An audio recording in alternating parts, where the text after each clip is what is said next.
All right, guys, another tip I have for the Sentro Knitting Machine is, well, how do you count how many rows you've already done? So one of the things that I find kind of difficult to keep track of on the panel setting is that this little button doesn't do anything. It doesn't work. So for the panel setting. So one way to count your rows after you've done them is by starting. Okay, so I specifically use a different color. I use scrap yarn, and I'll link the video for why and how to use scrap yarn above. But basically, I start with the lowest loop and I count each loop in that column.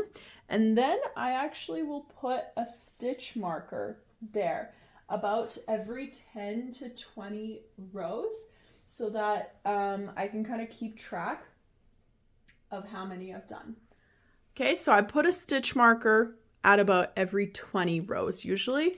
Yeah, okay, so let's try counting. So I'm going to start at the bottom, it doesn't matter which row. So 1, 2, 3, 4, 5, 6, 7, 8, 9, 10. Okay. 11, 12, 13, 14, 15. And then 16, 17, 18, 19, 20. Okay, so I'm going to go ahead and put a stitch marker on good old number 20 here. Okay, and then you'd basically keep going like that along the exact same column. So here, I'll zoom in here a little bit for you.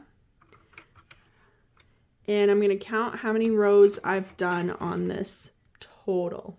Okay, so from my stitch marker, I'm counting up the same column. So my stitch marker is right here. So 1, 2, 3, 4, 5, 6, 7, 8, 9, 10. Whoops. There he is. Okay, so I'm going to go ahead and stick another marker on there. I probably would have waited until I've done 20, but since I didn't make it all the way to 20, I'll stop there. Okay, so that's kind of one of the ways that I keep track of how many rows I've done.